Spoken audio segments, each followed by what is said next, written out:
اور خداوند ان سے کہتے ہیں کہ اگر میں کہتا ہوں کہ کسی قوم کو برکت دوں گا اور بہت اسے لگاؤں گا، اسے بناؤں گا، لیکن وہ بری روشوں پہ چل پڑتی ہے اگر، اور وہ میری نہیں سنتی، تو خداوند کہتے ہیں کہ میں بھی وہ نہیں کروں گا جو میں نے فرمایا ہے، جو میں نے ارادہ کیا ہے کہ میں بھی ان کے ساتھ نیکی کروں گا، میں اس نیکی سے باز رہوں گا۔ خداوند اپنے ہاتھ کو تھوڑی دیر کے لیے روک لیں گے تاکہ وہ قوم اپنی شرارت سے باز آئے اور واپس خداوند جو چاہتا ہے وہ کرے، اور خداوند کا ارادہ وہی قائم رہتا ہے۔ خداوند وہ برکتیں دینا چاہتے ہیں، خداوند اسے لگانا چاہتے ہیں، اکھاڑنا نہیں چاہتے، لیکن خداوند اس وقت کا انتظار کریں گے کہ وہ قوم اپنی شرارت سے باز آئے تاکہ خداوند جو برکتیں اس کے لیے خداوند نے لکھی ہیں وہ ساری اس کو دے۔ خداوند کہتے ہیں کہ اگر میں کسی قوم کے لیے برائی کا سوچوں کہ میں اس کو اکھاڑ دوں گا اور اس کو برباد کروں گا، لیکن وہ اپنی شرارت سے باز آ جاتی ہے، تو میں جو ہے وہ برائی جس کا میں نے ارادہ کیا ہوگا میں اس سے باز رہوں گا، کیونکہ وہ قوم بدل گئی ہے، اور جب وہ بدل جائے گی تو وہ نیکی کی طرف آ جائے گی اور اپنی بری روشوں سے دور ہو جائے گی۔ خداوند رحیم ہے، وہ معاف کرنے والا خداوند ہے، اور پھر اس کا ارادہ بھی اسی حساب سے ہو جائے گا، کیونکہ وہ جو قوم ہے وہ نیکی کی طرف آ گئی ہے تو خداوند بھی اس کو نیکی عطا کرے گا۔ آج ہم بھی اسرائیل کی طرح بگڑ رہے ہیں اور اپنی راہوں سے بہت دور، جو خداوند کی راہ ہے اس سے بہت دور چلے گئے ہیں۔ کلام ہماری زندگیوں میں اس طرح نہیں ہے جس طرح ہونا چاہیے۔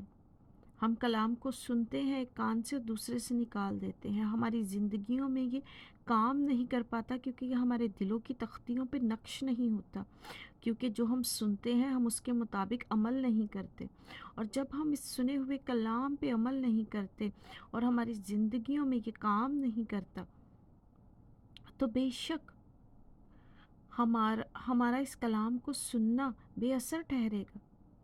کیونکہ خداوند کا کلام سننا اور اس پہ عمل کرنا بہت ضروری ہے، کیونکہ ہم اس سے محبت کرتے ہیں۔ اس سے زیادہ خوبصورت چیز کیا ہوگی کہ ہم اس ہستی کو خوش کرنے کی کوشش میں ساری عمر لگے رہیں جس نے ہمیں بنایا ہے، جو ہمارا کریٹر گاڈ ہے، حالانکہ ہم اس کے لیے کچھ نہیں کر سکتے،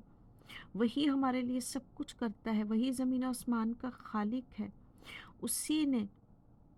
اپنے بیٹے کی قربانی سے ہمیں بچایا ہے، نجات دی ہے، تو کیا ہم صرف اس سے محبت نہیں رکھیں،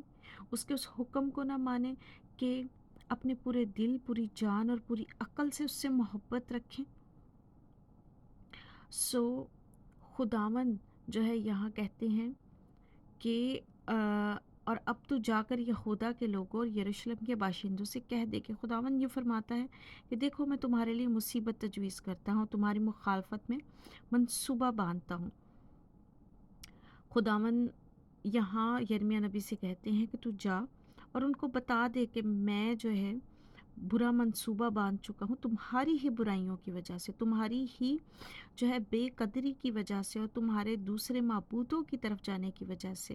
تمہارے کلام کو نہ پڑھنے اور نہ عمل کرنے کی وجہ سے، کہ میں تم پہ مصیبت لاتا ہوں تاکہ تم اپنے اعمال کو درست کرو، تاکہ تم اپنی بری روش سے باز آؤ۔ لیکن خداوند جو ہے اسی کلام میں کیا لکھا ہے، پر وہ کہیں گے کہ یہ تو فضول ہے، کیونکہ ہم اپنے منصوبوں پر چلیں گے اور ہر ایک اپنے برے دل کی سختی کے مطابق عمل کرے گا۔ لیکن انہوں نے کیا کیا؟ انہوں نے اپنے ہی دلوں کی سنی، انہوں نے کہا کہ یہ تو فضول باتیں ہیں جو یہ نبی بیان کرتا ہے۔ یرمیہ نبی جو بھی خداوند کی طرف سے کلام لے کے جاتے تھے،